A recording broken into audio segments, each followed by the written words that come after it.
Hello everyone, आप सभी का हमारे एचके किडमी चैनल में बहुत बहुत स्वागत है। और आज हम बात करने वाले हैं पीएचडी एडमिशन या पीएचडी प्रोग्राम के एडमिशन का या एंट्रेंस एग्जामिनेशन के बारे में। यानी सेंट्रल यूनिवर्सिटी ऑफ तमिलनाडु जो है या फिर तमिलनाडु केंद्रीय विश्वविद्यालय, इसने अपना पीएचडी एडमिशन 2024-25 का जो स्लॉट है या फिर टाइम टेबल है या फिर इसका जो एग्जाम का एंट्रेंस एग्जाम का फॉर्म है उसको निकाल दिया है। यानी आपको एप्लीकेशन जो है, एप्लीकेशन फॉर्म भरने के लिए आपका लिंक जो है वो एक्टिवेट कर दिया गया है।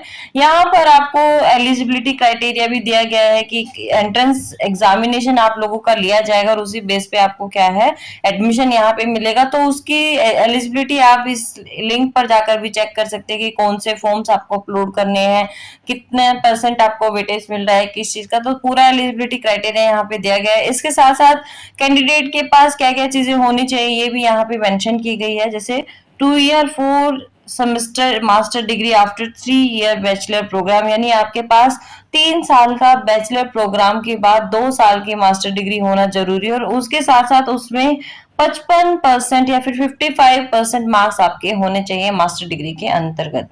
उसके बाद इसके बाद क्या है, 1 year 2 semester master degree after 4 year bachelor programme. अगर आपने 3 साल का बैचलर प्रोग्राम किया है तो आपके पास 2 साल का क्या होना चाहिए, मास्टर डिग्री होना चाहिए। अगर आपने 4 साल का बैचलर किया है तो आपके पास 1 साल का मास्टर डिग्री होना चाहिए और उसमें दोनों में क्या है आपके 55% मार्क्स आना कंपलसरी है।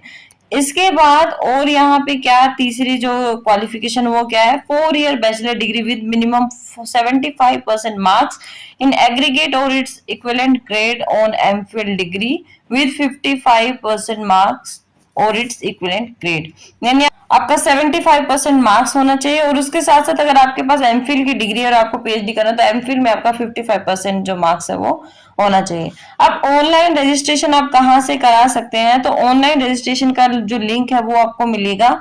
आपको जाना है cutndam.smart.edu.in पर। यानी यहाँ पर इस लिंक पे आप जाएंगे तो आपको वहां पे आपका रजिस्ट्रेशन फॉर्म का लिंक जो है वो मिल जाएगा और यहाँ से आप अपना जो एप्लीकेशन फॉर्म है उसको सबमिट कर सकते हैं।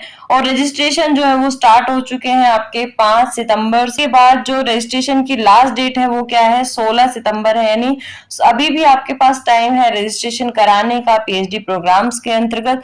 यानी जो कैंडिडेट पीएचडी प्रोग्राम में इंटरेस्ट रखता है वो यहाँ पे अप्लाई कर सकता है। ये भी आपके सेंट्रल यूनिवर्सिटी ऑफ तमिलनाडु।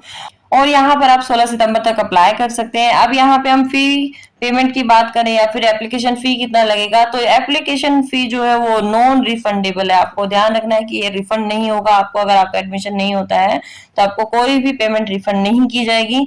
अब यहाँ पे जो जनरल कैटेगरी है और ओबीसी है और ईडब्ल्यूएस, उन तीनों के लिए फीस जो है यहाँ पे एप्लीकेशन का वो 2360 रुपीज या 2360 रुपए रखा गया है। और इसके बाद SC ST PWD और थर्ड जेंडर जो कैटेगरी है उसके लिए 1770 या फिर 1770 रुपीज यहाँ पे फी पेमेंट रखा गया है। तो ये था छोटा सा अपडेट आपका जो सेंट्रल यूनिवर्सिटी ऑफ तमिलनाडु है उसके पीएचडी एडमिशन की रिगार्डिंग। अगर वीडियो आपको पसंद आई हो तो लाइक कीजिए और इसी तरीके की इन्फॉर्मेशन के लिए हमारे एचके अकेडमी चैनल के साथ बने रहे। मिलेंगे नेक्स्ट वीडियो में, तब तक के लिए थैंक यू।